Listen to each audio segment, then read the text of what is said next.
Okay, wait. The shorts is up. The regular one's up. That's good. There's more people looking at the one that's on the shorts for some reason. So that's not good. Yo, what's up?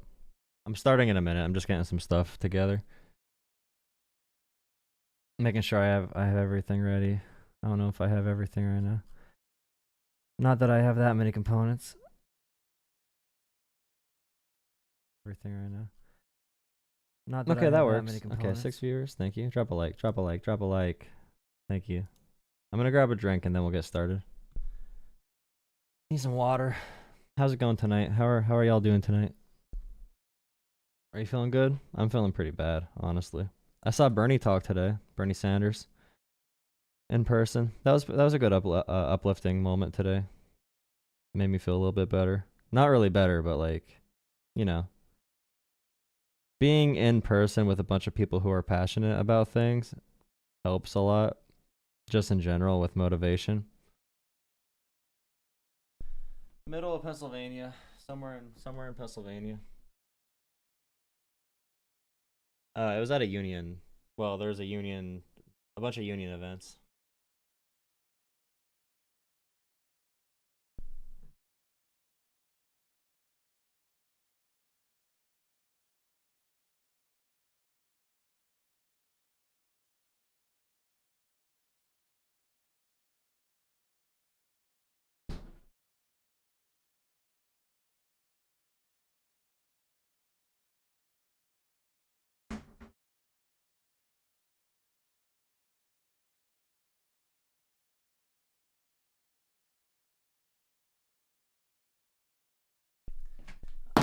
There goes my phone. I love that. I love dropping my phone.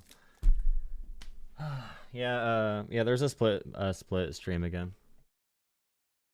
But the I couldn't figure out the chat. Oh wait, what subscriber only mode is this? It's only. Let me make sure this is right really quick. But yeah, there's two different streams. There's a shorts and there's this one, but the shorts doesn't show like an actual chat or anything. That one's just gonna show my face and the video. Since I couldn't figure it out today, let me just go through and make sure that everyone can comment. Okay, so I have it so you can comment or participate in the chat if you're a subscriber for any duration. So if someone wants to leave a comment, they need to subscribe. But that also does mean that a lot of MAGA people, a lot of Trump people are going to subscribe and then unsubscribe right away after, but that's fine, to be honest. Hate watchers are good too. But most of my hate watchers are pro Jill Stein leftists, so I don't even know if that counts.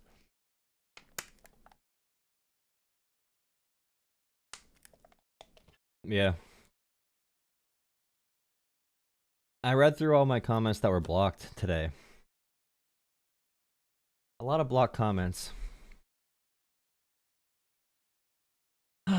It's really hard to talk about politics or to look at politics when it's like guaranteed that violence is going to be happening in some sense. But I'm going to get started here. Let me just do that right there. State of the race by the early voting percentages. They look decent. It's really hard to tell.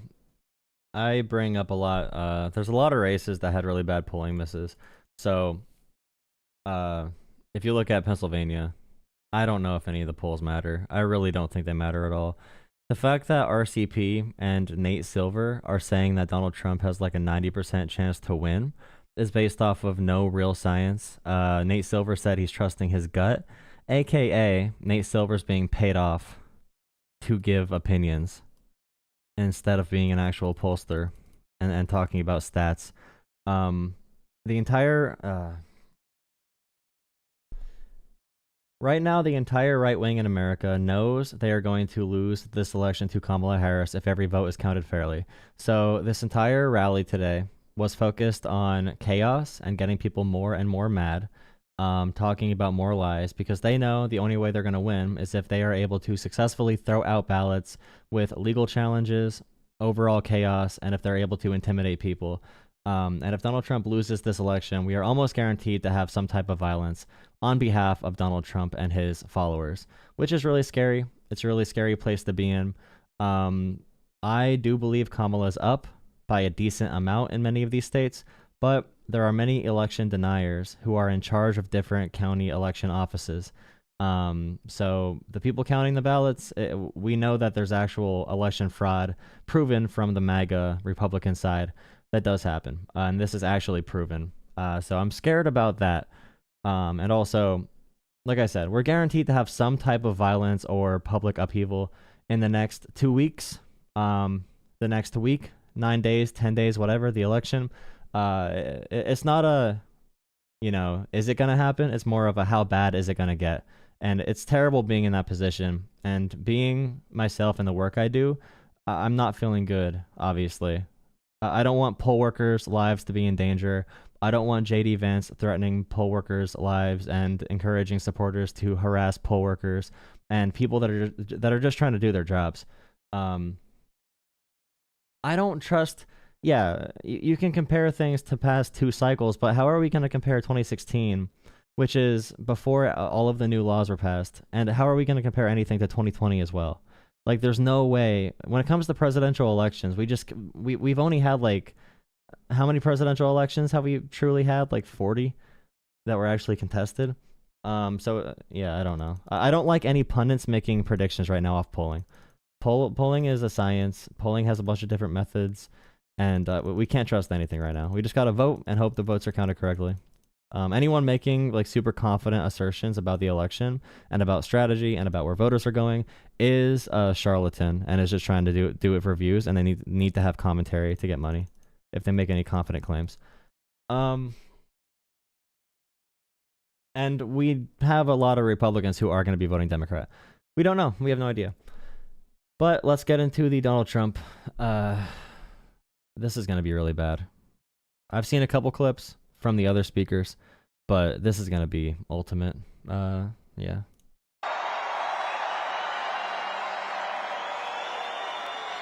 Thank you very much, everybody. Thank you very much to a very popular former First Lady, hopefully First Lady again.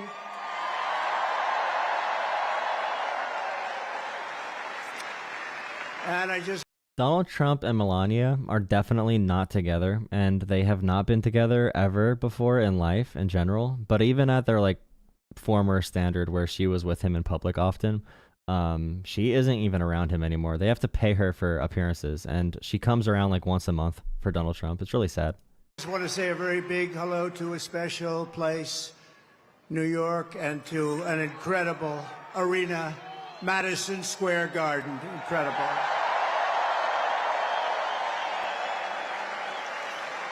And then we have all of the people that could fill it up 10 times. You take a look at outside what's going on all the way down to the river, the beautiful, beautiful Hudson River.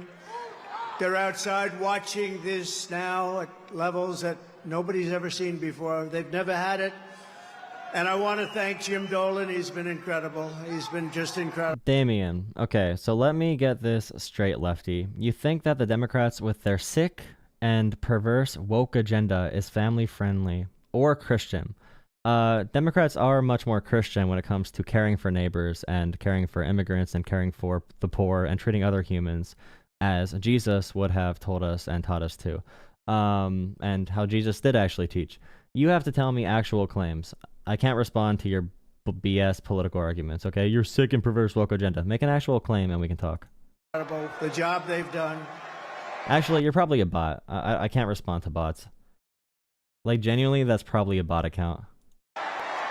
Job they've done. Thank you.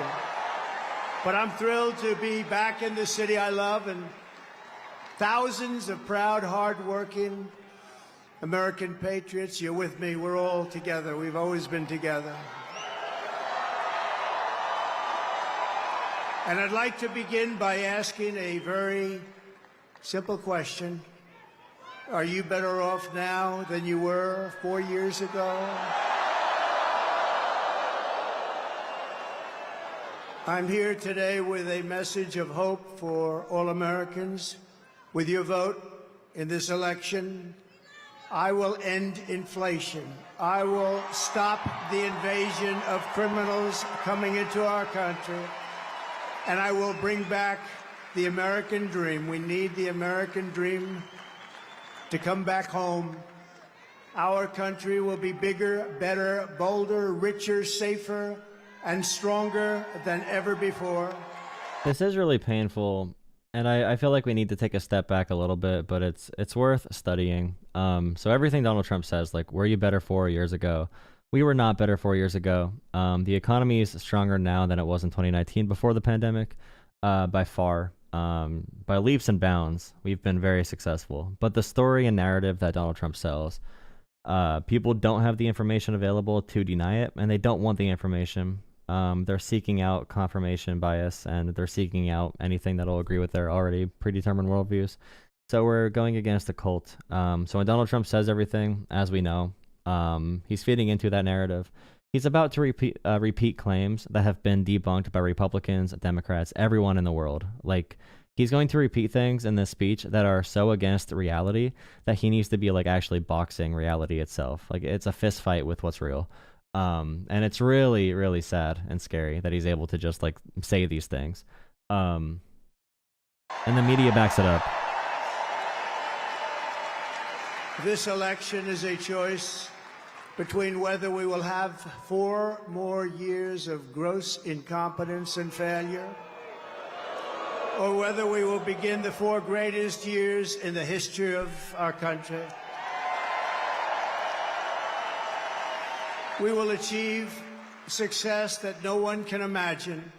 We will have the strongest economy, the most secure borders, the safest cities, the most powerful military, the best trade deals, and we will dominate the frontiers of science, medicine, business, technology, and space. And I'm asking you to be excited about the future of our country again. I'm asking you to dream big again. We're going to dream big again. We haven't been dreaming big at all. This will be America's new golden age. It's going to happen quickly, too, very quickly. It's really funny as well how Donald Trump keeps on talking about the 1890s being American prosperity. We need tariffs from the 1890s, and that was the literal Gilded Age. And now Donald Trump's saying we need a golden age. So Donald Trump really is pulling from the past 300 years of the worst things American has ever done, or Americans or America has ever done, and he's rolling all of that into one campaign. Yeah, and it's all reinforced by a huge propaganda state. That's one thing you have to realize. His supporters don't know the proper information to even talk about this stuff. They don't care about the proper information, and that's a really bad thing. Golden showers, he means. Yeah, good point. Every problem facing us can be solved, but now the fate of our nation is in your hands. Next Tuesday, you have to stand up and you have to tell Kamala Harris that you've done a terrible job. That crooked. I'm pretty sure A Golf Twitler in the comments or in the chat. I'm pretty sure that's an actual bot, like a Democrat bot. Joe Biden has done a terrible job. You've destroyed our country. We're not going to take it anymore.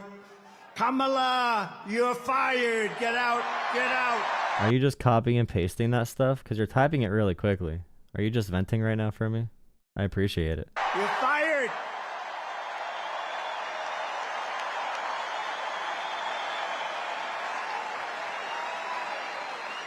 Early voting is underway in every swing state, and we are setting all-time records. They're voting, I tell you what. I don't want to talk about it. But we have to keep it going. You got to get out and vote. We just have to get out. And who would have thought this was going to happen? We're leading in every swing state.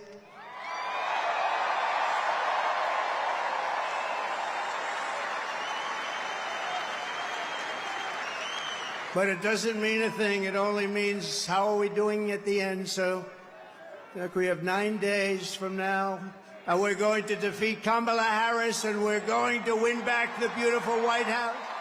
And we're going to make America great again, and it's going to happen fast.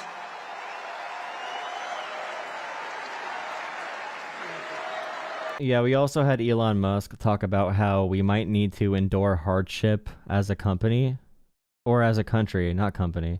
We might need to endure hardship as a country in order to reach the America we want. And that is another like directly fascist talking point where they are about to topple society to try and install a neo-feudalist regime of rulers. And they are going to use propaganda in order to convince their followers to like give up the entire world to their, Lord Donald Trump. The billionaire class right now is really taking a big risk with the entire capitalistic system in general. A big risk letting Donald Trump do this. I'm surprised they're taking such bad risks. Yeah, like even Jeff Bezos and Mark Zuckerberg, I thought they were smarter than this. I thought they were. Because even in capitalism, making all this money, allowing the system to be torn apart like this, it just seems like something that they just wouldn't want to roll the dice on, or roll the die on, whatever. Yeah, Elon meant company. Elon meant the company, of course, because his companies will profit. And everyone that spoke at this rally is like a financial defrauder who is going to jail if Kamala wins, but they're going to be free if Donald Trump wins because he's going to let all of the white collar criminals go.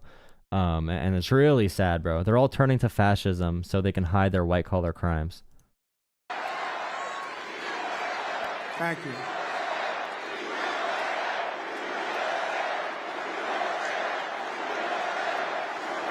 In less than 4 years, Kamala Harris has shattered our middle class. She cast the deciding votes that launched the worst inflation in the history of our country. She cost the typical American family over $3,000 in a short period, but over $30,000 over the last 3 years. She killed 50,000 manufacturing jobs this year alone. Elon's gotten millions and millions and billions of dollars through SpaceX, through Starlink and everything. And the fact they can just buy media companies, space, cars, internet, the fact they can own crucial parts of major infrastructure, these people are becoming mini countries. Like these individual corporations are now transitioning into companies. And the big fear we have with like a libertarian mindset where we get rid of the government is when these companies turn into governments and start actually having militias as well and armies, their own armies. And Amazon already has their own internal CIA, their own central intelligence agency to stop union organizing. So we're going to be in a really scary place if Trump wins, obviously, for many of those reasons. Now Kamala wants to raise the typical family taxes by nearly $3,000 a year and impose a 33% tax hike on all domestic production. Wait, okay, so that's another total lie. I don't even know where those numbers are from. I don't even know where those lies come from. A 33% tax on domestic production and also $3,000 in tax increases. Are they averaging out the tax increases on the wealthy and saying every American is going to pay that? Because Donald Trump's plan raises taxes on anyone making under $400,000 and gives that all to the wealthy, top 1% for tax cuts. Kamala's plan raises taxes on the 1% and lowers taxes for the middle class and working class. But if you read those policies out, these supporters don't care. They just trust Donald Trump. They're in love with Donald Trump. He is their deity. He is their messiah. So like we can talk about these policies all day. They really don't care. They only care about the Donald Trump vibes. If Kamala Harris gets 4 more years, our economy can never recover. And it's like people saying they vote with their 401ks. Right now, the stock market is blazing hot every single day. People's 401ks are better now than it's ever been in American history. And all of those voters are just like going back in the bush, like that Simpsons meme. They don't care about the 401k anymore. Apparently, if we have 4 more years of Biden, the economy is going to crash. Although the economy is doing amazing right now as a result of Biden's policies. And you need to just have terrible information propaganda, drilled into your brain to believe any of this. Because none of it coincides with reality. And yeah, Elon Musk is on the phone with Vladimir Putin and a bunch of other foreign adversaries as well. And using these government contracts from the United States government as leverage to do negotiations with foreign powers. And like I said, adversaries. There's evidence that he blocked Starlink in Taiwan, for example, as a favor to Vladimir Putin, Russia, and China. If I win, we will No one quickly man should have all that power, just like Kanye said. build the greatest economy in the history of the world. Well, remember also, Tesla could have been great. Elon Musk could be removed from every one of these companies, and they'd probably perform better and produce better results. Elon Musk could be X'd out of the equation. No pun intended. And nothing will change about these companies because he doesn't do anything. He's a dumb investor. That's all he is. Which is what we had in our last term. We will rapidly defeat inflation, and we will very simply make America affordable again. We're going to make it affordable.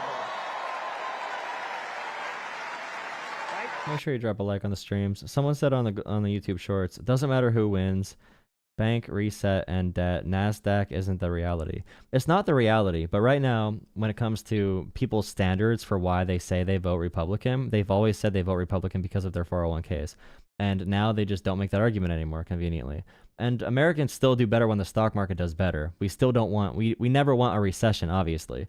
But Kamala Harris's policies to increase taxes on the rich and use that to fund policies for working class people is the only way forward. That thinking is the only way forward. Donald Trump wants to give the largest redistribution of wealth from the lower working class and middle class to the top 1% of all time.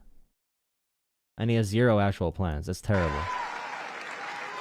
I will massively cut taxes for workers and small businesses, and we will have no tax on tips,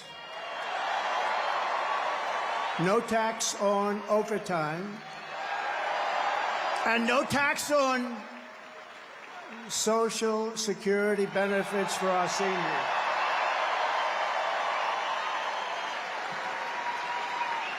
And no taxes on those benefits. You know, Kamala Harris wants to increase Social Security benefits because many seniors are living on as much as like $12,000 or $14,000 a year on Social Security. So Kamala Harris wants to lift the tax ceiling for Social Security taxes and actually expand benefits and expand. Her plan would allow Social Security to be solvent until 2090 or whatever. And Donald Trump wants to cut Social Security. And he tried cutting Social Security in every budget he passed as president.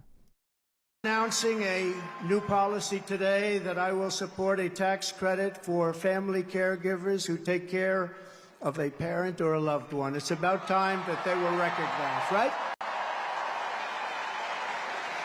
They add so much to our country and are never spoken of, ever, ever, ever, but they're going to be spoken of now. Thank you all very much.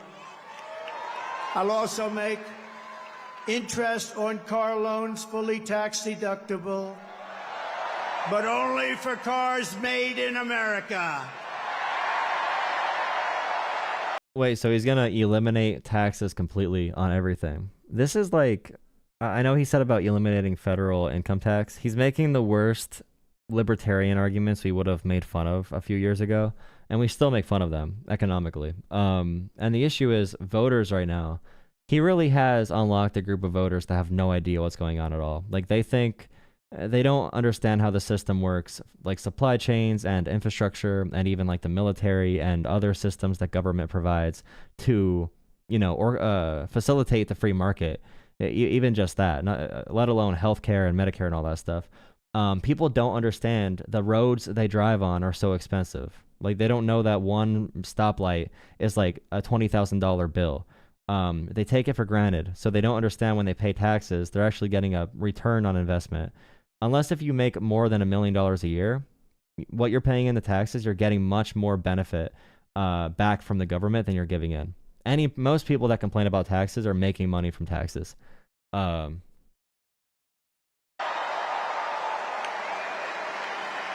to be made in America.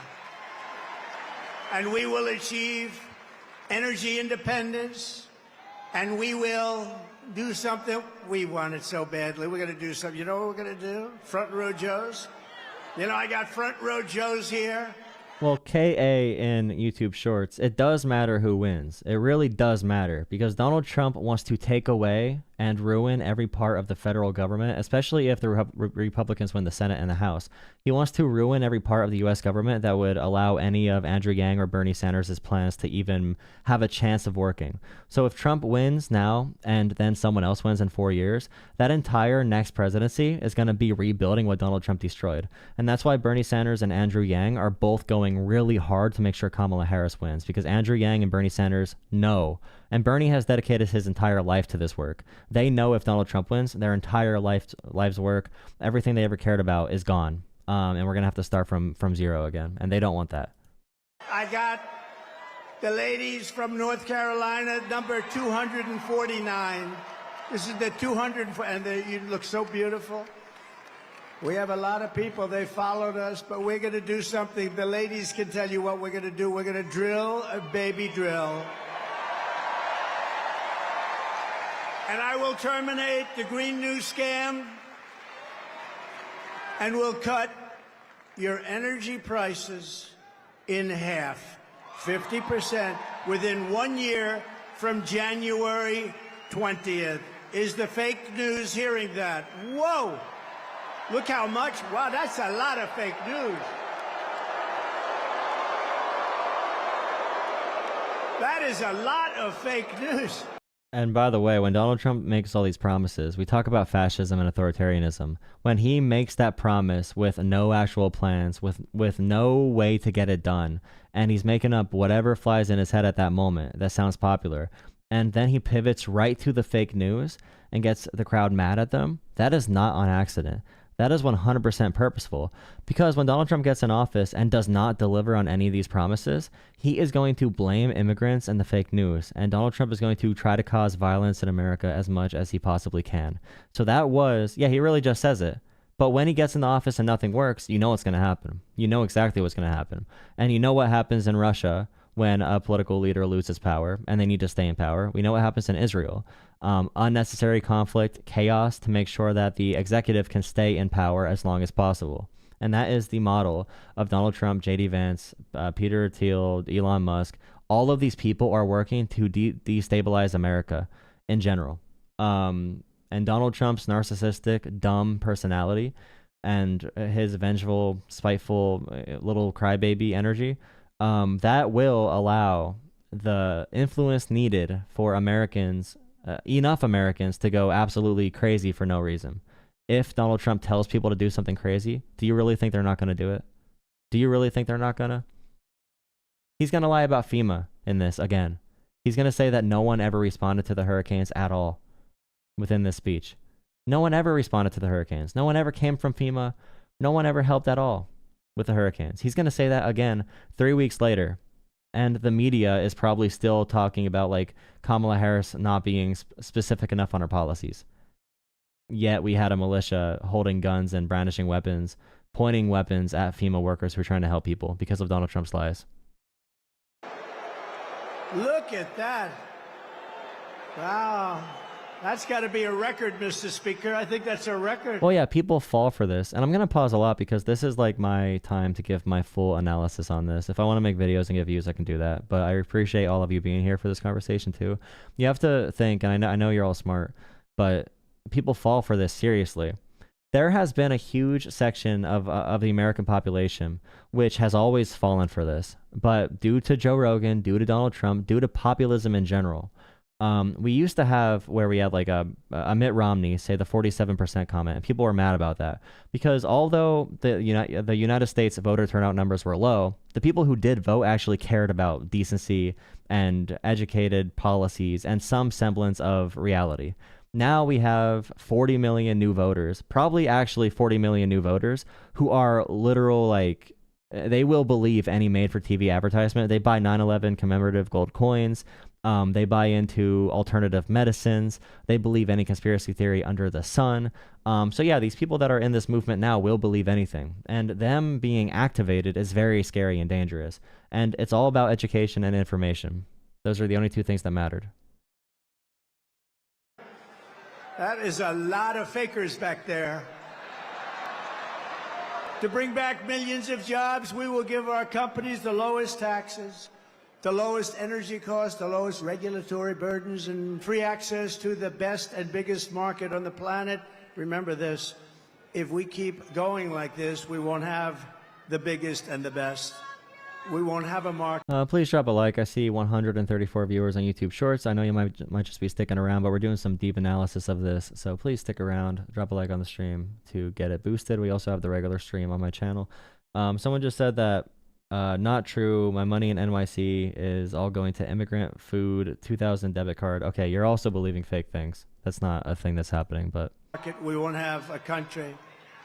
But only for those who make their product here in the USA and hire American workers for the job. And here's one secret to politics for anyone watching. Okay, one secret.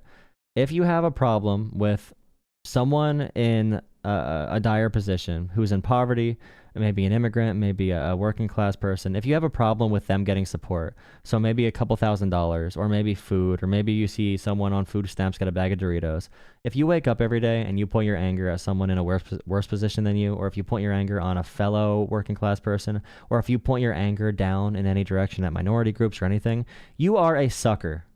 You are a loser. You are falling into the trap.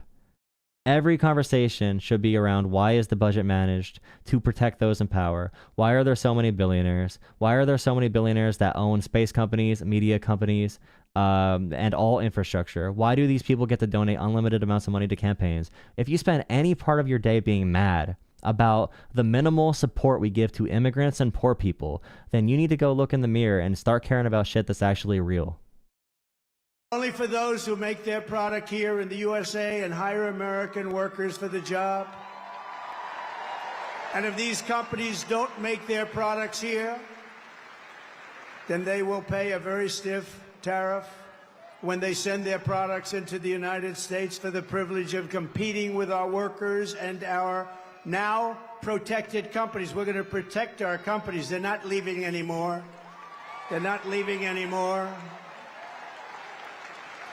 We're also going to pass the Trump Reciprocal Trade Act, meaning if China or any other country charges us 100 or 200% tax or tariff, we will then charge them a 100 or 200% tax or tariff. It's called an eye for an eye. And I will never... Yeah, true. Coming from the guy who made all of his products in China. Yeah, that would create a trade war, and everyone loves the benefits of trade deals, by the way. They love cheap iPhones. They love to be able to buy a new F-150. I know you all drive decent cars. A lot of these Trump supporters, a good amount of you drive decent cars. Maybe not watching this, but many Trump supporters use these F-150s for $50,000. They have $800 car payments, and they use it to take their kids' soccer balls to practice. But people love the benefits of free trade and comparative advantage and all this stuff. Starting a trade war like that with other countries would cause, if you care about inflation, the point of tariffs is to be inflationary. That's the point of them. Trump's economic plans, even at face value, are the worst economic plans ever proposed by a president since Herbert Hoover, literally since the Great Depression, like legitimately. But he doesn't mean anything. He doesn't care. He just wants to get elected and get power. And then after that, after he gets power, he doesn't care how it goes. Because at least his first term, Donald Trump cared about getting reelected.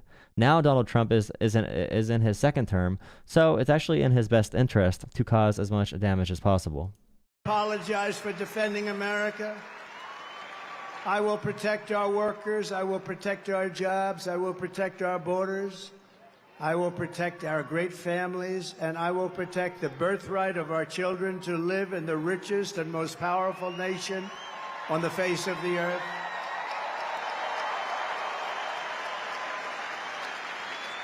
As we rescue our economy, I will also restore our borders. There's never been anything like it. Rescue our economy. Rescue our economy. The economy. What needs to be rescued about our economy? If we can go point by point on this, if any interviewer ever made Donald Trump, and I mean, Donald Trump has not done a real interview in years. JD Vance does all the interviews now because Donald Trump can't handle it because he's a little, you know what. But If Donald Trump had to explain any policy or any actual things wrong in America and actually be held to it, he would legit just cry and yell and run out of the room. And he's done that on multiple occasions. He's the personification of a weak, insecure, dumb person. Yeah, just blame the media. It's bigger than inflation. It's bigger than the economy. What they're doing to our country.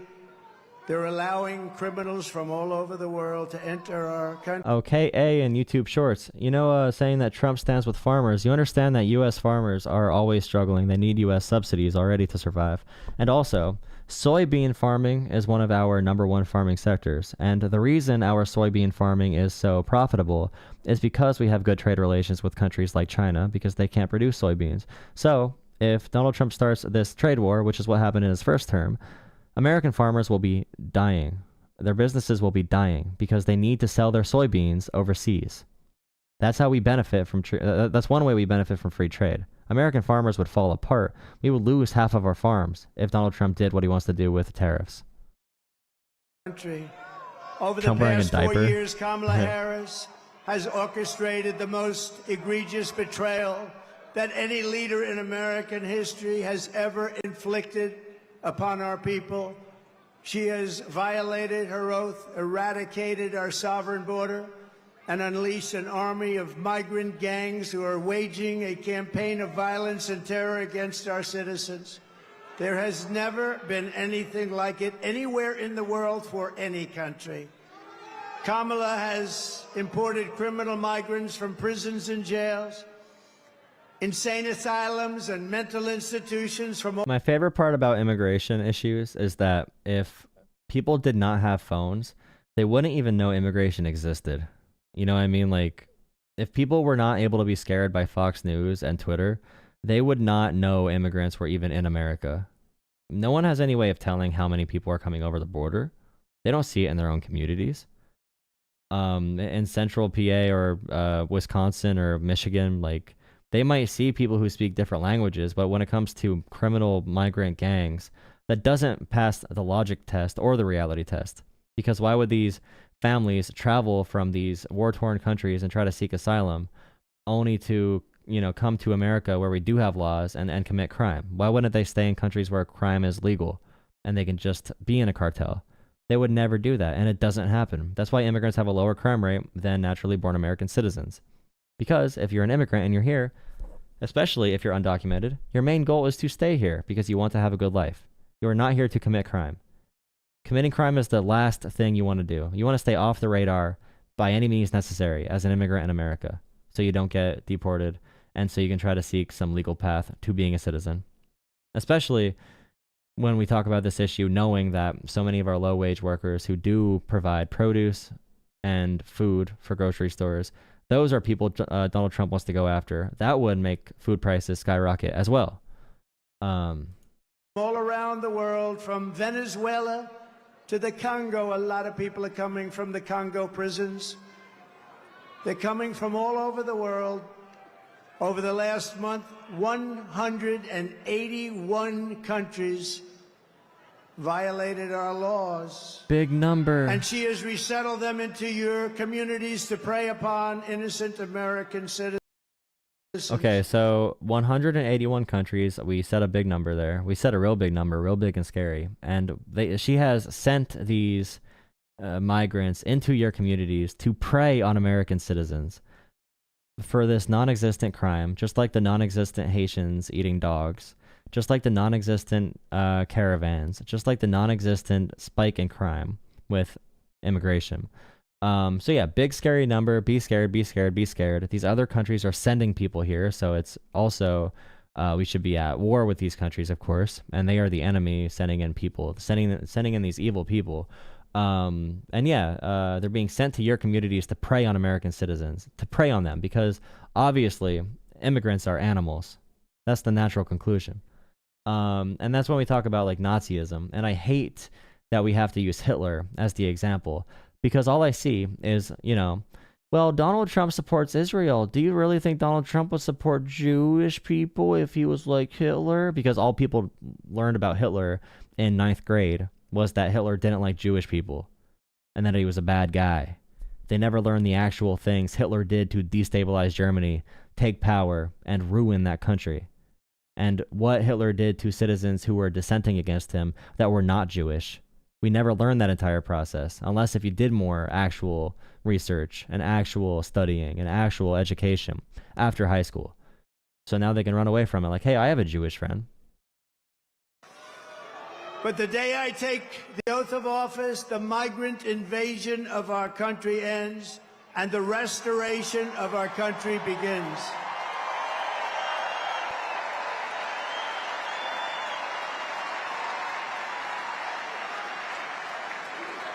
One of the deadliest and most vicious migrant gangs that Kamala has imported into our country is the savage Venezuelan prison gang. Nice group of people. They got together in prison, the worst prison in the world, they say.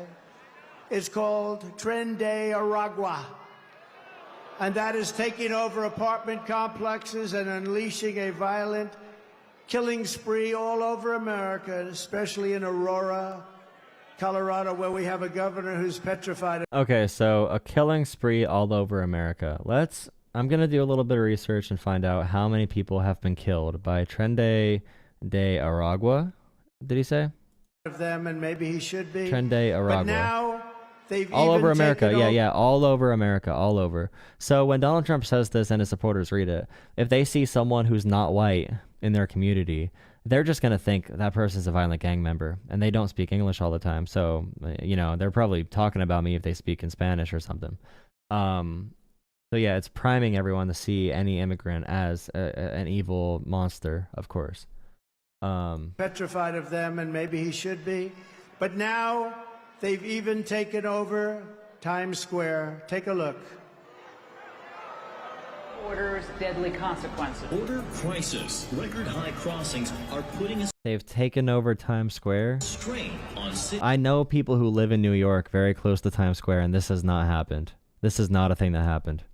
Across America. It is a full-blown invasion. Armed Venezuelan gang members storming an apartment complex in Aurora, Colorado. When people talk about MAGA crime, this is what they're talking about. San Antonio, Texas, just one of the latest cities to have apartment complexes taken over by members of the Venezuelan gang. Biden and Harris had created a program to bring them in under humanitarian parole. I am in favor of saying that we're not going to treat people who are undocumented across the border as criminals. More than 13,000 illegal immigrants convicted of murder have been released into the United States. My 20-year-old daughter, Kayla Hamilton, was murdered in her own room. Kayla's murderer was apprehended by Border Patrol crossing illegally into the U.S. Kayla's murderer had been improperly released into the United States. Abolish ICE.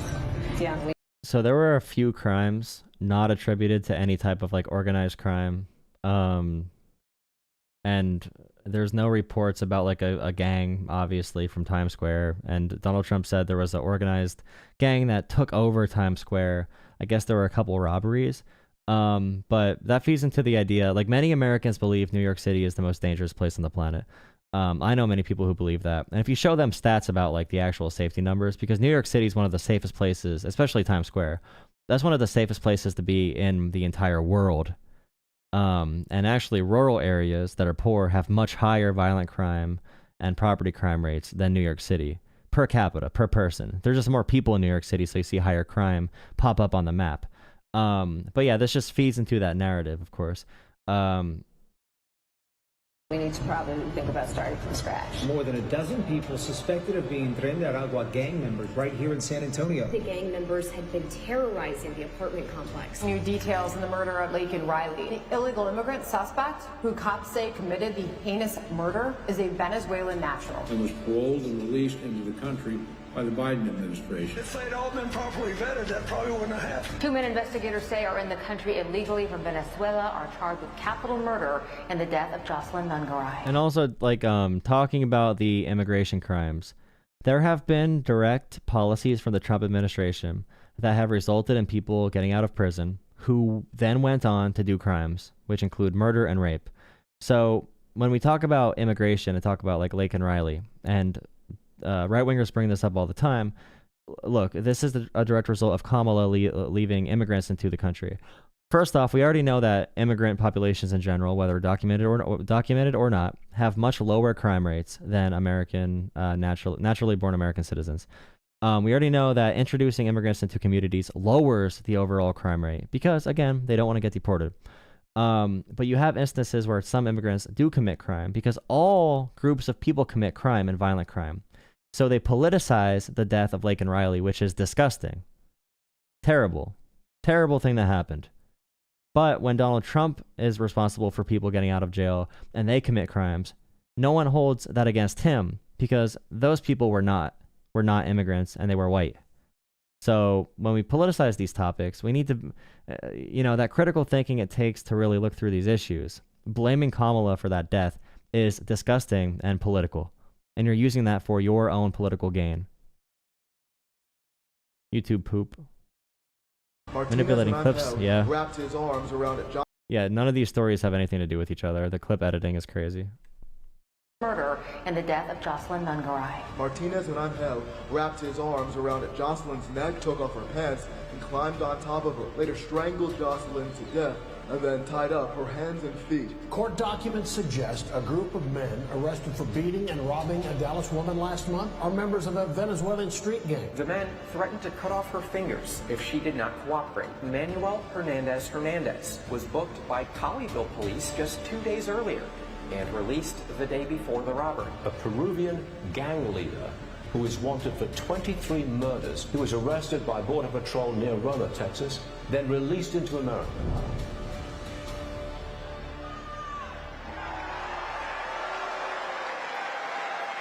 That's who we're allowing into our country. We're not going to have a country. And it's like, that's who we're allowing into our country. And of course, even if that was like, even if we let in 10 million immigrants and one of them committed a crime, Donald Trump would be saying this and saying that all immigrants are like rapists and killers.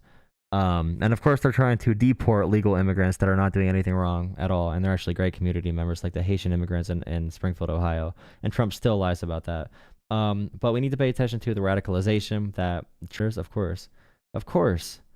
And even the Venezuelan gang activity in Ohio, not Ohio, Colorado. There is no evidence to say there are gangs coming together in a coordinated way to take over apartment complexes. There were some crimes in certain complexes, and the property owner said there were crimes happening.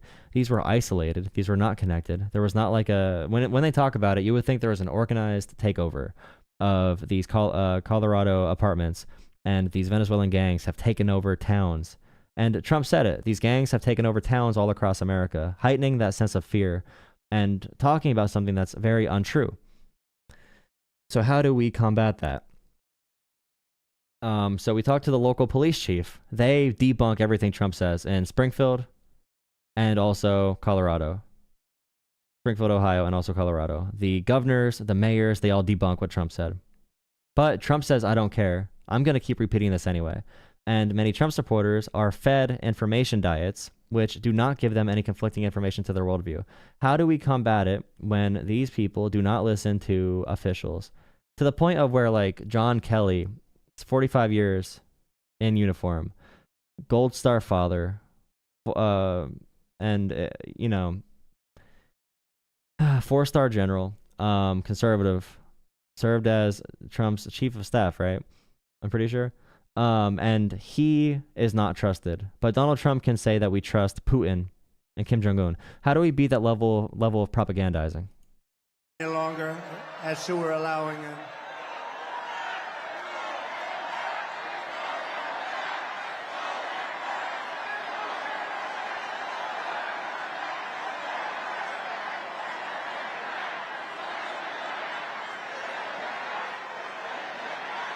The United States is now an occupied country.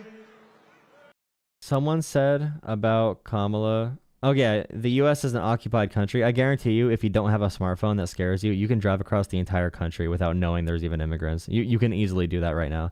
Now, when Trump becomes president, there might be some violence because of Donald Trump. But someone said, it's Kamala's fault, and her mom has said it as well. Her dead mom apparently came and gave a testimony. on her job as vice president. Ah, man. But it will soon be an occupied country no longer. Not going to be happening. Not going to be happening. November 5th, 2024, 9 days from now, will be Liberation Day in America. It's going to be Liberation Day. On day one, I will launch the largest deportation program in American history. The criminals out. On day one, I wonder what that looks like. I'm really scared for my neighbors, to be honest. I know many people who are here for 40 years, and they don't speak perfect English, and they have an accent. And it's still very good, obviously, and they know multiple languages. But I'm very scared for those people being targeted. Many great people, many amazing people, many communities being torn apart, many businesses being torn apart. The American economy in general would be torn apart if he's able to succeed with any of this. And also the violence that follows in order to justify this and the fake stories created. All they got to do is make one story about like a black or brown person with an assault rifle in an apartment complex. It could be AI generated, and all of their followers will just like hop on board. Like, yep, I agree. We need to deport 30 million people. We have a example of like 5 people that we know about like committing murders. Let's deport 30 million people, many of which have been raising families here and have been members of our communities for years or maybe even generations. I will rescue every city and town that has been invaded and conquered, and we will put these vicious and bloodthirsty criminals in jail. We're going to kick them the hell out of our country as fast as possible. And to expedite removals of Tren de Aragua and other savage gangs like MS-13, which is equally vicious, I will invoke the Alien Enemies Act of 1798. Think of that. That's how far back. That's when they had law and order. They had some tough ones. Think of the Alien Enemies Act of 1798. You hear that, Mr. Speaker? Get ready. To target and dismantle every migrant criminal network operating on American soil. And there are lots of them. We don't have the same country anymore, you know that. And you know, when you look at the polls and they say about the economy and they have all these different things, the worst nightmare that we're facing is what they've done to us on our borders. We had the safest border in the world. In fact, there's a chart, which I hope they have, because I didn't tell them I wanted it, but there's a chart that I love very much because I wouldn't be here without it. It's that chart that completely lies about everything, about immigration. And it shows that immigration was lower under Obama than it was under Trump. And they said Trump got elected for immigration in 2016. And that's hilarious when looking at those numbers, because you realize how little of an issue it was in 2016. And even if immigration is an issue or not, these and they're very easily scared by this. I think Donald Trump is talking about bringing back policies that like caused enormous wars and Great Depressions, and he's like talking about literal policies that we used to do insurrection camps after World War II, and also he says we need to go back to 1700s and 1800s policies because the ones right now aren't tough enough, and these policies are all from the slavery era in America before the Emancipation Proclamation and before like a Juneteenth, before liberation of. And like people just listen to it and they're like, yeah, I like that. But the Confederate flags tied to the Nazi flag, tied to the American flag, combining those 3 things together. Obviously, we had a party fighting for Confederacy. The Confederacy was alive. They were like, we can't be surprised when it finally goes this direction, and people are still, people are still okay with it. That's it. I love it. I'm in love with it. I love that chart. Even if it had bad numbers, I would have loved that chart, but it doesn't. It has great numbers. And if you look at the arrow on the bottom, you'll see that was the day I left office. That was the lowest illegal immigration that we've ever had in recorded history, the recorded history of our country. And then look at it. It was like an Elon Musk rocket ship. Look at what happens. Look at what happened after that. And if they come back into our country, it's an automatic 10 years in jail with no possibility of parole. And I'm hereby calling for the death penalty for any migrant that kills an American citizen or a law enforcement officer.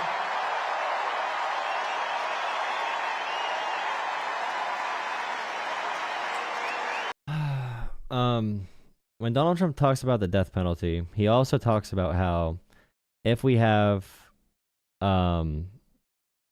someone who's a drug dealer and we arrest them, he wants to be able to give them the death penalty within with a one-day trial, because people take too long nowadays. And back in the day, in medieval times, they would just kill them right away. So he wants one-day trials for the death penalty for drug dealers. And obviously, my big opposition to the death penalty is, number one, the death penalty does not deter crime. Okay, it does not deter crime at all. It does not help with anything. It just makes people feel good emotionally because they feel like they got vengeance. Number two, innocent people die from the death penalty very often. And number three, the death penalty is very expensive to do. Very expensive. Like it costs a lot of money to do the death penalty legally. Unless if you do the one-day trial Donald Trump has done, which would lead to more innocent people dying.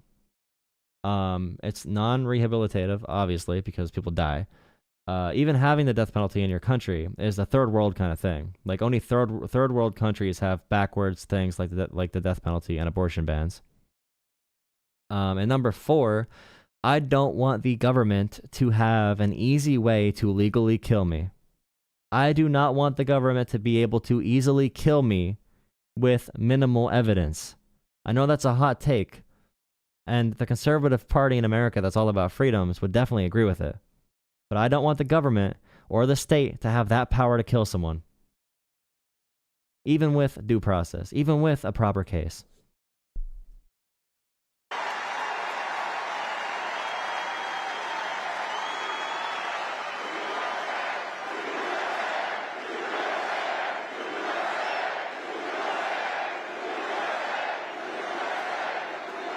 Under Kamala, America is a sanctuary for criminals and for illegal aliens that are in our country illegally. I will immediately ban all sanctuary cities in the United States.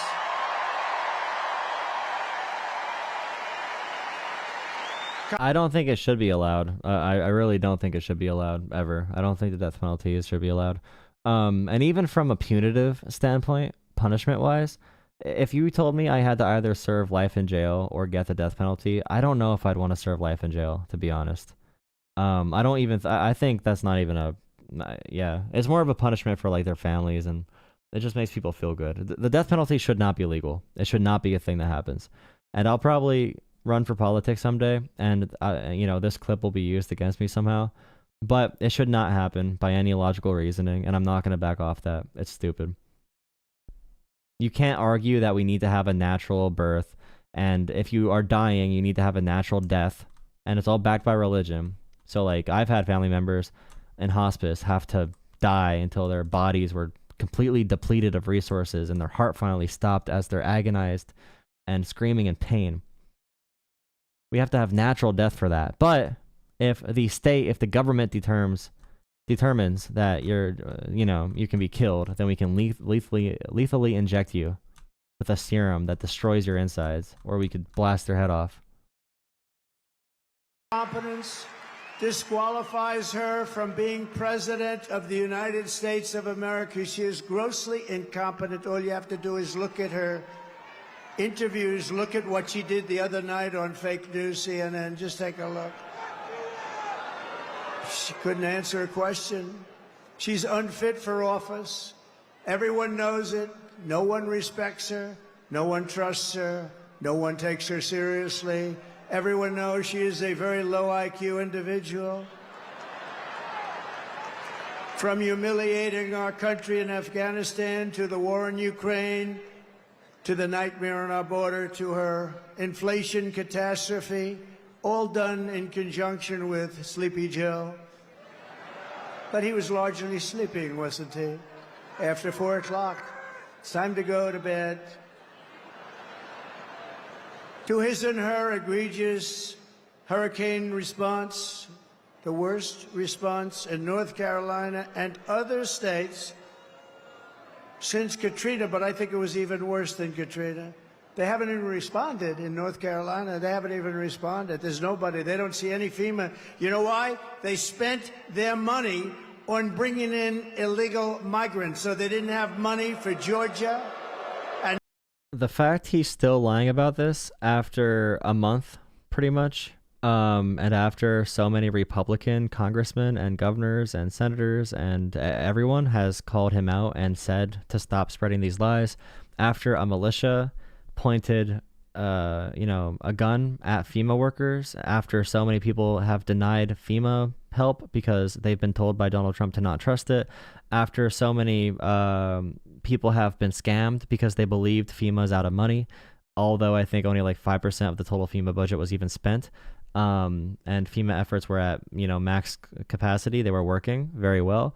People were getting scammed because Donald Trump said they're out of money, and then scammers would call old people and say, hey, do you want to donate to FEMA?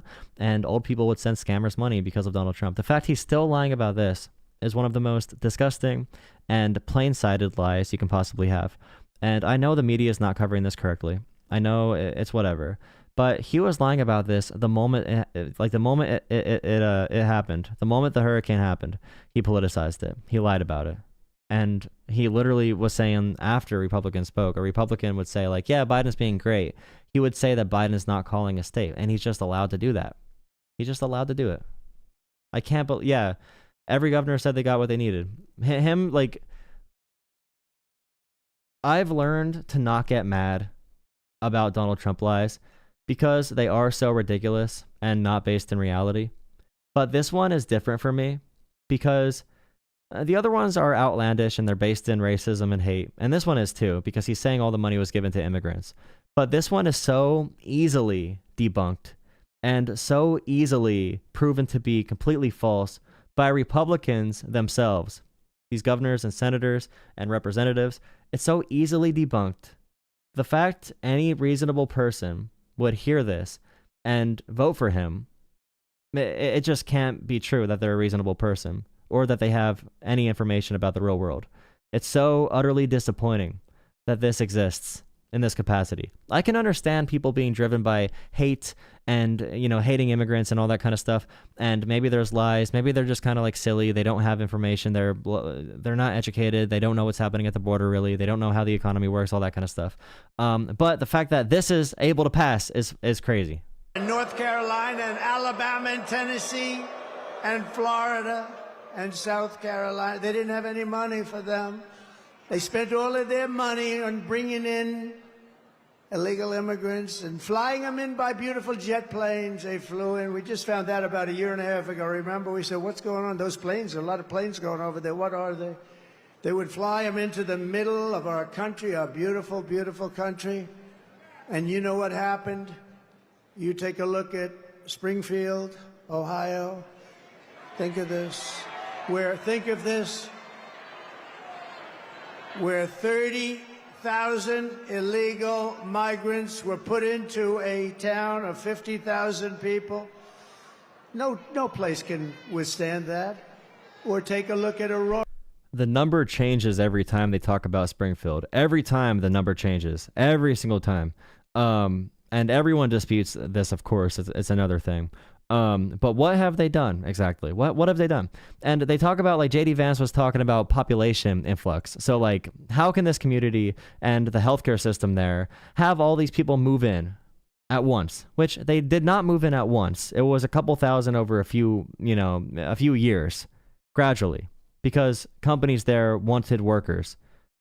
But even that argument, positioning it as an anti-immigration argument, we right now, in many districts across the country, like school districts for K through 12, are debating on if they need to build new schools because different areas have population changes. We have this happen. We have hospitals become overrun. We just deal with it because we know our community members and neighbors are productive members of a society, and we all care about supporting each other for a common human cause. But here, they don't see immigrants as humans, they see immigrants as animals. So they're not going to talk about the actual systemic changes or social changes or the capacity to change and make schools and hospitals work for everyone in America to, complete the American dream and support the American dream. They won't talk about that because they don't see an American dream for animals. And they view immigrants as animals. And they view non-white people as animals. But if a new luxury condo village opens up in a new town, they'll make a new high school for them. Dore in Colorado. Colorado is going to vote for us. You know why? Typically, they go a little bit the other way. Of course, with their voting system, I'm not so sure about that. But you know why? Because they tried to throw the leading candidate of both parties, meaning me. I was leading both parties off the ballot. And the people of Colorado, including Democrats, are very angry about it. They are a threat to democracy, to use their term.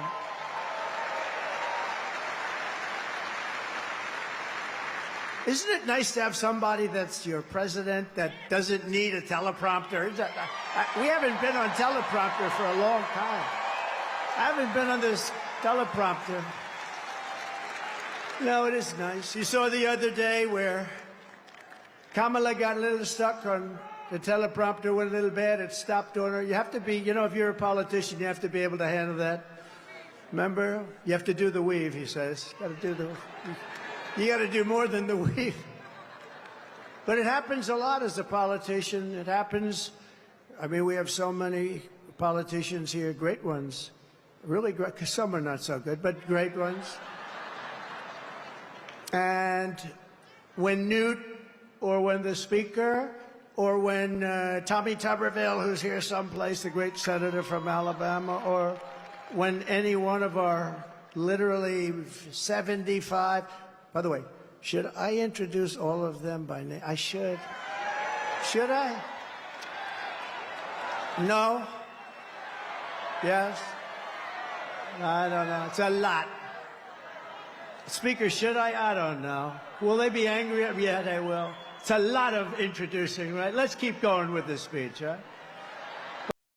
What do you make of Harris' campaign's messaging that he's a fascist while not pairing it with ridicule? I don't think Kamala is an effective enough speaker to pound this point home. And that's not to say she's not a good politician. Kamala Harris is a very skilled politician, but the rhetoric needed to defeat fascism is like extra level. It's next level. Like, you need to be rhetorically amazing against a reality TV star. Trump's entire job, his entire life, has been bullshitting people. Like, straight up. That's been his only job. He's never done anything else in life at all. He's a big blown up clown. He's a big dummy. He just like shuffles around and makes money off of fake branding and fake personas. So Kamala Harris, and we saw this happen with the Republican primary in like 2016 with like Marco Rubio trying to go after Trump and all that kind of stuff. The rhetoric to defeat a fascist is very hard. I think I could do it. I could do it. Not really. Yeah, it's just difficult. I don't know. That's what a businessman does. But when you have... It's also hard to argue against nothing. And how many Americans understand fascism? They should really just pound home, and they do pound it home, that Mike Pence doesn't support him, John Kelly doesn't support him, Milley doesn't support him. They do it the best they can. I don't know. And even Mayor, I don't even know how effective it is. I really don't know how effective it is. The Harris campaign is doing very well. Okay? I'm going to say it. I predict she's going to win. I think she's going to blow Trump out. I think Harris is going to blow Trump out. But I don't know if the election process will be able to be completed how it should be completed. I don't know if it'll be legally completed how it should be. That's my biggest worry. I think she's blowing him out right now. I think the polls are fake. The polls are off, even if they're real. Based off all the information we have, based off 2022, based off the actual internal numbers from the polling, I think she's killing him right now in the election.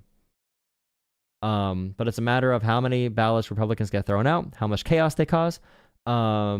The North Carolina Republicans are already talking about awarding their electoral votes to Donald Trump ahead of time because they assume he would win. And the hurricane disenfranchised so many people. Let's just give Trump our electoral votes without anyone casting a ballot. Introducing, right? Let's keep going with this speech, right? But you know, when you have a... I'll speed it up a little when bit. you're in this profession, I have a friend who wanted to come in. I said, do you like speaking? Well, I do, but I have a great fear of speaking. I said, don't be a politician. If you have a fear of speaking, don't be a politician. But one thing you have to know is that no matter how good your people are that operate this machinery, it's going to break. And you're going to be out there all by yourself a lot. And you got to be able to do so. 3 weeks ago, she was saying there was only 32 days left, right? And yeah, I have faith in our systems too. I'm worried about our poll workers. You know, I'm worried about the fake things that Elon Musk is going to spread. Like Elon Musk is fully embracing. It could be ironic, but even ironic is the same. He's embracing Nazism. No, I have the vertical stream and the regular one, Cloud. Wait, Cloud, you just commented on the regular stream. You're commenting on the regular one. And she's reading it like, there's 32 days. I have the vertical one too. And it stopped. And she went, there's 32 days. 32. 32. And I was watching. I said, this isn't pretty. 32. She was gone. And then, damn it, it kicked back on. She was gone. We've had it. Happens a lot. And don't forget, you got all those people back there. Now, they don't talk about her. But if that ever happened, it happens all the time. I was campaigning in Ohio for a very, very... Bernie Moreno, he's doing a good job. I think he's maybe going to win in Ohio. The problem he's got, his opponent, Brown, Sherrod Brown, he's taking ads in like he's my best friend. He never votes for me. He's not my best friend. Ohio's been very friendly to Trump. We win it all the time by a landslide. But the opponent is taking ads. I got 4 of them. I think we have 4 of them, right? They're taking ads. All of a sudden, they love Trump. We agree with Trump on tariffs. We agree with Trump on the border. We love Trump. And they're Democrats. I have friends calling up that they switched to the Republican Party. But it happened with Bernie Moreno. I was in Ohio to... Yeah, sure. My biggest thing is, I guess, how far it's going to go. We need to rely on the fact that we have Biden in office and Biden has control of the National Guard. And Kamala needs to win. She needs to win. If Kamala doesn't win, okay, if she loses, I know we don't have the actual transition until January. Which, by the way, here's a fun topic point. ADHD brain. Okay, let me finish the first topic. If Kamala loses, I'm walking in the forest for 2 weeks straight contemplating where I'm going to move because I don't want to stay in America.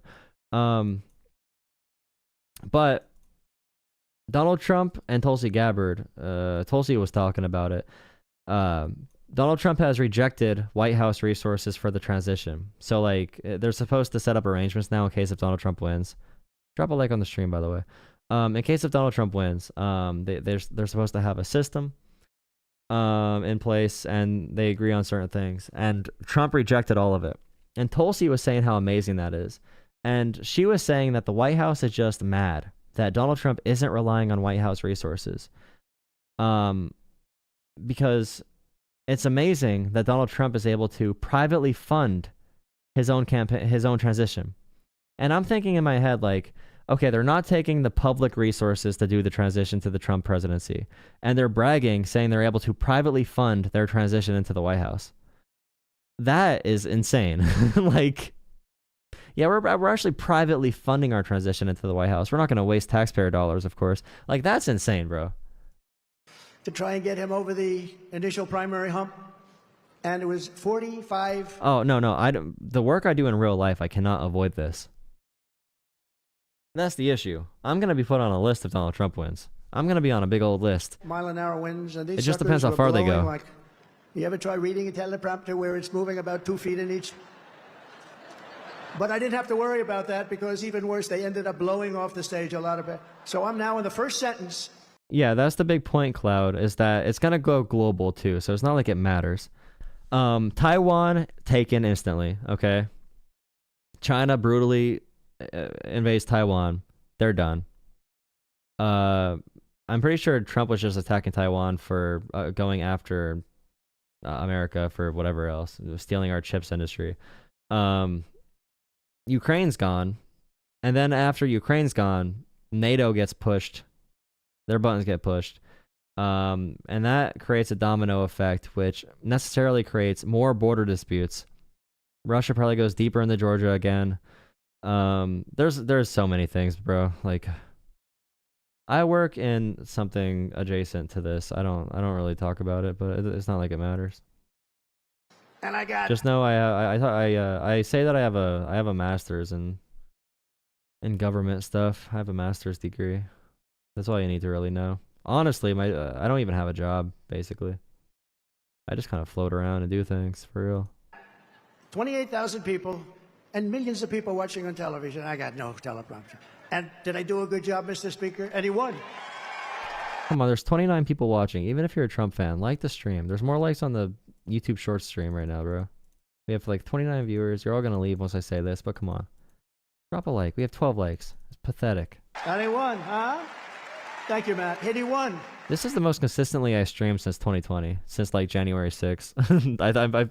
I pretty much like streamed every night, and then January 6th happened, and I had a huge stream with like 400 viewers, and then I just stopped after that and pursued other things in life. I wonder if I'm gonna do that again. And so you're up there all alone. We don't go 32, 32, 32. Oh my God, whatever. Kamala Harris is a train wreck who has destroyed everything in her path. To make her president would be a gamble with the lives of millions and millions of people. She would get us into World War III. We're very close to World War III. If you don't have a smart president, if you don't have a president that gets it, if you don't have a president that is respected by the other side, and they did respect us 4 years ago, they really respected us. Iran was broke. They had no money. Russia wouldn't have played with us at all. Russia would have never gone into Ukraine. Israel, October 7th, would never, ever have happened. Would have never have happened. All those people would be alive right now. Those people that were killed on that horrible day. But if you don't have a president that gets it, you know what else you wouldn't have had? You wouldn't have had the most embarrassing day in the history of our country, in my opinion, Afghanistan. The way they, not that they got out, we were getting out, but we were going to get out with dignity and strength. We got out. An embarrassment, the likes of which this country. Someone said debate Vaush in YouTube Shorts. I don't even know why you said that. But if anyone finds any channels that I can, even like a podcast, if anyone finds a podcast or a channel of any kind, I'll go on it. Like, you can, on behalf of me, you can even say that I sent you to request that they debate me and give them my my YouTube email. Like, if you talk to anyone. Have you seen Arlene's election analysis by the actual numbers based on each county and city for the swing states? I've seen parts of, not that one exactly, but the internals look pretty decent. Yeah, I'll look into that more though. Country has never suffered, and because of that, Putin looked at us and they probably figured we were a paper tiger, and he went into Ukraine, and the rest is history. Would have never happened. Why did this say? Did this just get tired? You know, we had the best economy, but we had no inflation. They're not tired. Quiet. Respect us 4 years ago. They elite scam, and leaving all of that equipment behind, and leaving Americans behind, and many, many people with no legs and no arms, all because of incompetent people. But we don't want your sons and daughters to get a little draft notice and you have to explain to them what it means. We're tired of fighting. I'm the only president in the last 84 years that didn't start a war. Remember Crooked Hillary? Bro, is he really saying... Wait, he would have just left like 2,000 people in Afghanistan. Okay, I don't know. Is he saying that we're going to bring the draft back if Kamala wins? Is that really what he's going to now? I was trying not to eat the banana on camera, but I just ate it on camera. That was... yeah. Remember Crooked Hillary Clinton? Crooked Hillary, oh, she was a beauty. During one of our many debates, she said, look at him, listen to him. He's going to start a war. Listen to his rhetoric. He's going to start a war. I said, no, no, no. My rhetoric is going to keep us out of wars. And that's what happened. 82 years, other than I finished off ISIS, but that was already started. We had stupid generals like Milley and Mattis, weak, stupid people. But fear not, we have great generals, just not the ones that you see on television all the time. And we wiped them out very quickly. It was going to take 5 years. Mattis said it would take 5 years, and I'm not sure we could do it. It took us like 4 weeks. We have great generals. I want to know who the mystery generals are, because you can't give the actual generals credit. Who are the mystery generals? I want to know their names. I can't wait till Michael Flynn is... I can't wait to be subject to a military tribunal from Michael Flynn. We have the greatest military in the world. Just a lot of people don't know that. And everybody knows it, but, you know, I saw the other day a report that they issued that if we end up in a war with... Well, don't forget either, the polling is also paid for by, like, these huge billionaires. They're trying to make it look like Trump's in the lead so they can do election denial because Harris is leading by a lot.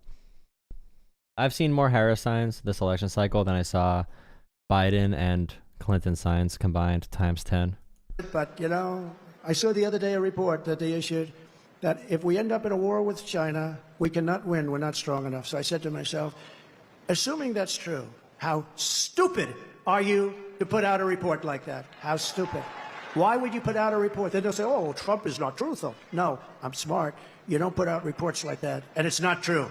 We would kick their ass. It's not true.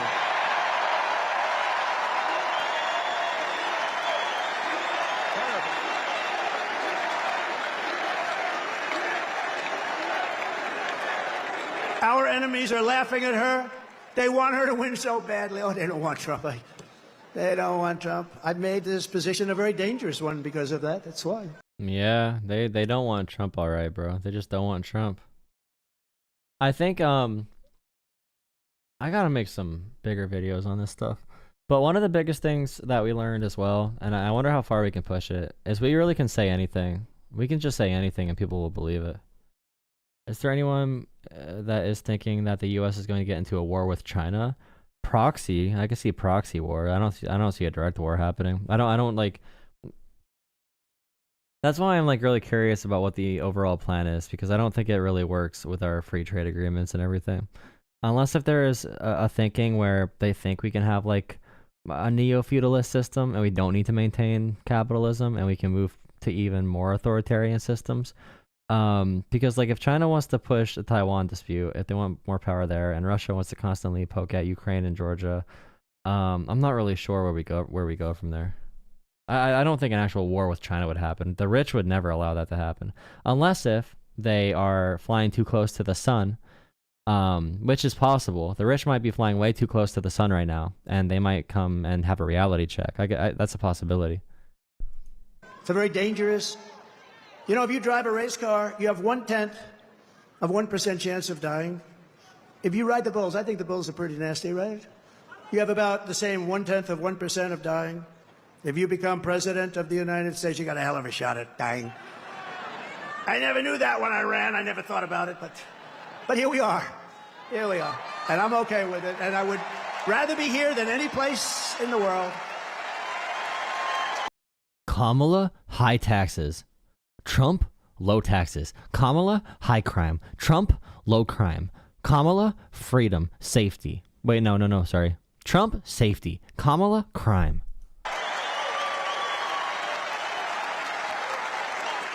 It's called a very dangerous profession.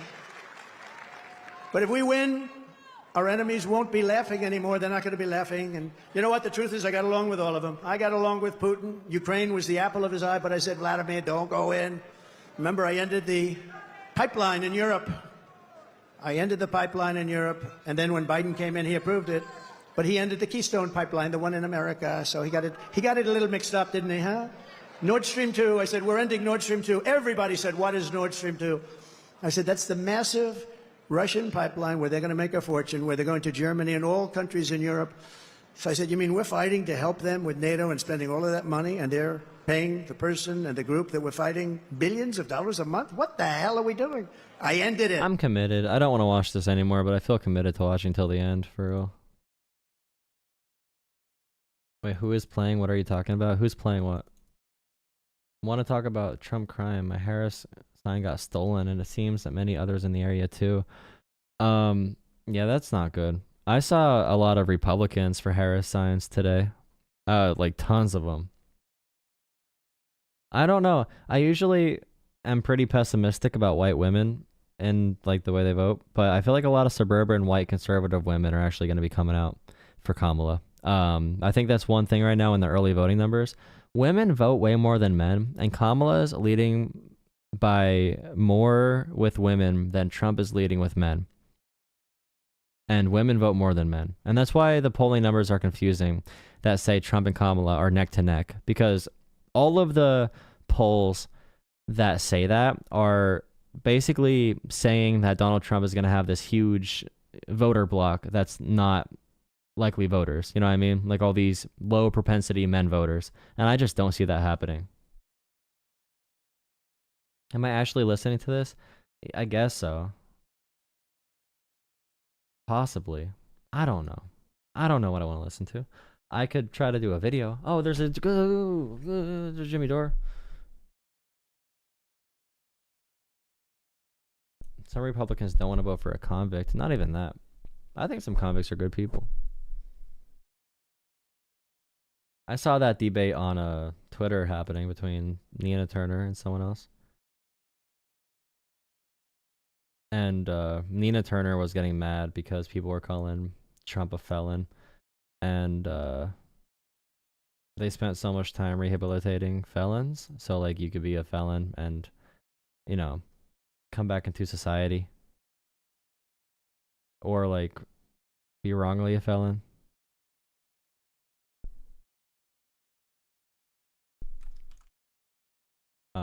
And calling Trump a felon as a bad thing is sending that backwards. And to that, I say, we can talk about rehabilitating crime when we get rid of the candidate who is proposing that we have a one-day trial death penalty. Then we can talk about higher-minded progressive ideas on how to address talking about crime. How about that, Nina Turner? Let's address the issue that's happening right now. I'm adjusting my stream title really quick. Why would we deal with anything happening right now? Why would we do that when we could just, like, act like we're in 2018 and talk about the higher levels of discussion on socioeconomic criminology? Jimmy Dore. Who is there? What other videos are there? Can I lie? Kyle Kulinski. What else? Joe Rogan. Some other names that are good. Joe Rogan. Yeah, it's really good in that regard. Could look at overall polling. I could do my hot take video. I feel like most videos, if I'm not reacting to something, I need to pre-plan it and pre-write it, or it's not gonna be good. I know. Content's weird. Like, my channel's in between. If I put time aside to make, like, a really good video, you need a dedicated fan base and, like, I don't know, whatever to do that. But for my channel to grow, I need to hop on media stories right when they happen, so the clickbait and algorithm picks it up. And I'm kind of caught in between what I want to do with this channel. Okay, there was one Jimmy Dore video I know I wanted to do a video about. I'm just adjusting this stuff. Do you think Trump wears diapers? Yes. I know Trump wears diapers. I was there when Trump put the diaper on. How does Trump shower? You know how Trump showers? I always wanted to. If I could interview Donald Trump, I would ask him how he showers. I'm pretty sure he probably does it. I don't know. Does he need help? I'll help. Okay, so I saw Jimmy Dore made a video talking about Kamala, and he's basically a far-right person now. I forget what it's called. 1 second. Jimmy Dore put up this video called MSNBC freaking out that Kamala will lose, and within this video, one of the hosts calls for a public execution of, like, liberals or something. I don't know. Typical Jimmy Dore stuff. Hey, come see us on tour. We're going to be in Los Angeles, Columbus, Ohio, Dayton, Cleveland, Cincinnati, Lexington, Kentucky, Burbank, California, and Honolulu. Go to jimmydore.com for a link for tickets. MSNBC. You got to see this clip. They did a clip about the dangers of You gotta MSNBC this clip. Third-party candidates. What's their end game? Some of them want power. The ones running for president? Some of them want power. Dr. Jill Stein is a grifter. When someone from MSNBC calls someone else a grifter, that's like Lady Gaga accusing you of giving off dark energy. She's wearing a meat dress, telling you see come off kind of dark. Let's watch. With the race tied, third-party candidates, especially in battleground states, could be the spoilers in this election. Our nightcap. The spoilers. You So- can't vote for who you want to vote for. They're you subconsciously just I showed. think my favorite Green Party fact is right now Jill Stein is complaining that Kamala is accepting the Dick Cheney endorsement and Liz Cheney endorsement, but the I can't talk. Let's try that again.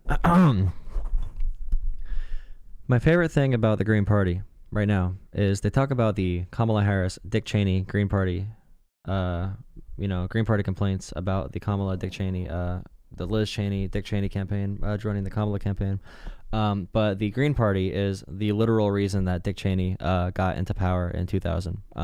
Not the only reason, but a very big reason why Dick Cheney got into power in 2000. And they conveniently don't talk about that ever. Your poker hand. Because when you called, first of all, for something to be spoiled means you had a predetermined outcome already. You're not basing it on the will of anyone. You just admitted that you're cheating, but you didn't realize. You just blew it. Spoiler. Bro, these people are... It's not even worth it. Spoiler means there's a predetermined outcome. You're cheating, guys. You're cheating. You're cheating because you have a favorite. You're cheating because this candidate's going to help Donald Trump win. The definition of spoiler, I can't even do this. Variables coming into our formula of the dialectic, you know? Is there something better? Spoiler. Someone find me something. Yeah. Spoiler. Find me something I could watch that'll get me spoil it for views, somebody. okay? I'm all for that. Okay, loyal Jolah. Thank you, Egghead, by the way, for all the gifted memberships you've been giving out. Is there any video I could react to that'll get me friends? Is Nate Silver actually on let's go to this the video? town campaign. Of course, Tea leaves you can. Oh man! Don't diaper shame, please.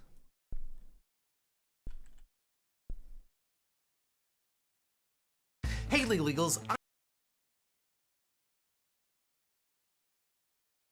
Does anyone know Legal Eagle?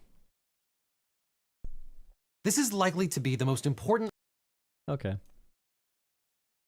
So Legal Eagle is a pretty big channel. The video is titled "The Most Important Election of Our Lifetimes." This is likely to be the most important election of our lifetime. This is not hyperbole. Never have the stakes been higher, but neither has the choice been so easy to make. This is a video that I dreaded I would have to make. I was really looking forward to the possibility that the Republican nominee would be anyone other than Donald Trump. If it had been Mitt Romney, Nikki Haley, or even Ron DeSantis, this video endorsement would have simply explained that you should vote for whoever you wanted based on your policy preferences, because from a legal perspective, it would have been safe to vote for either candidate. And it was going to be gloriously clickbaity with probably the same title and thumbnail that I used here.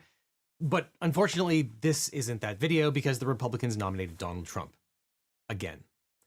Others will explain the policy differences between Vice President Kamala Harris and former President Trump.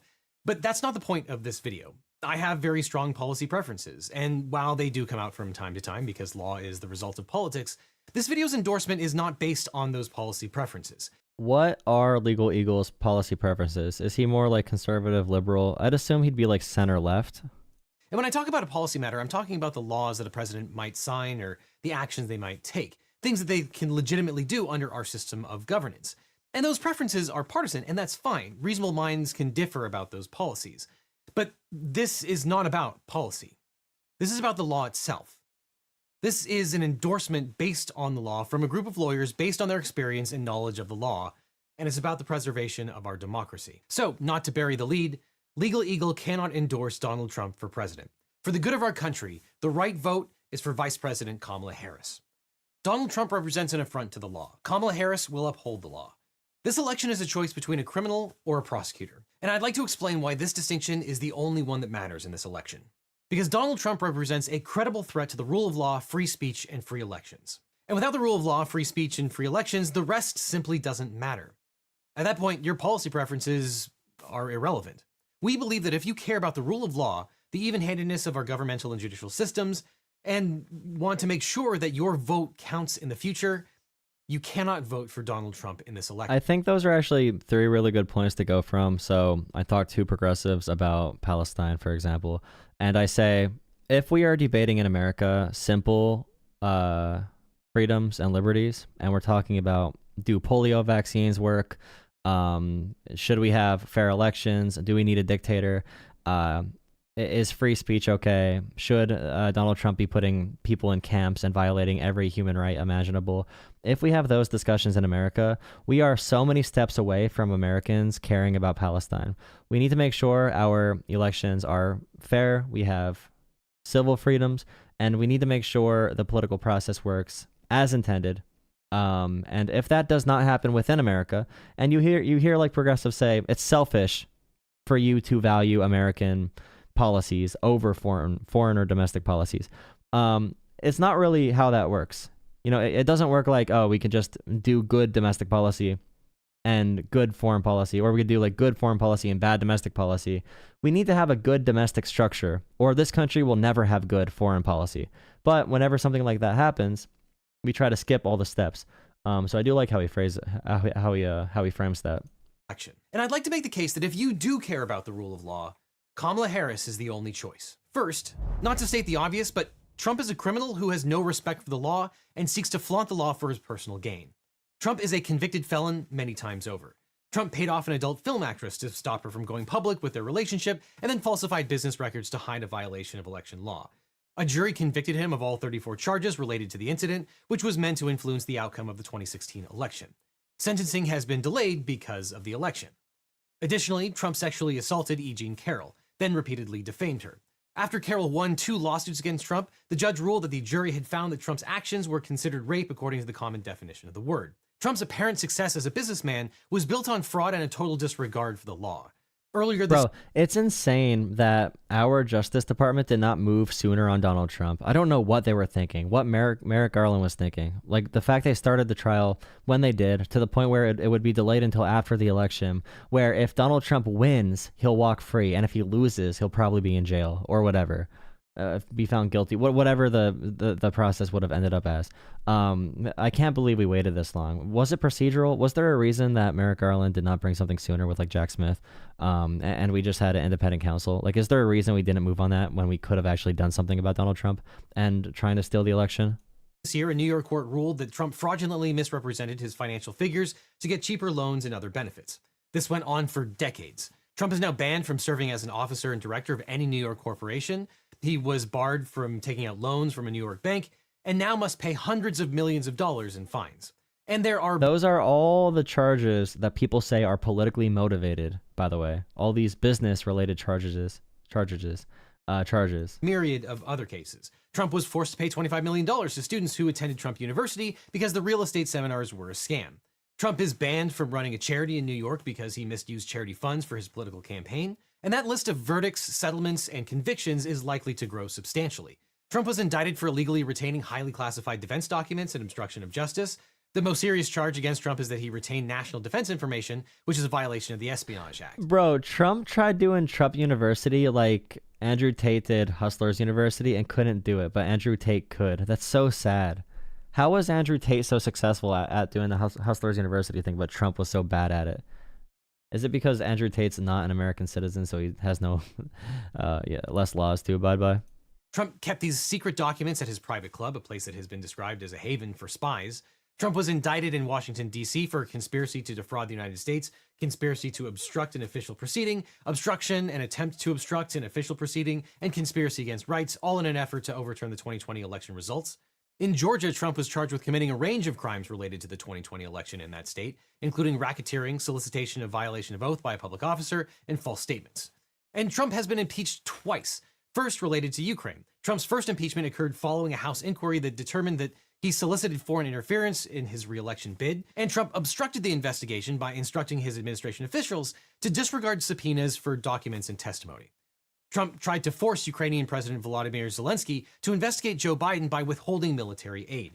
And Trump also tried to promote a conspiracy theory that Ukraine, not Russia, was responsible for interfering in the 2016 presidential election. And his second impeachment was incitement to insurrection.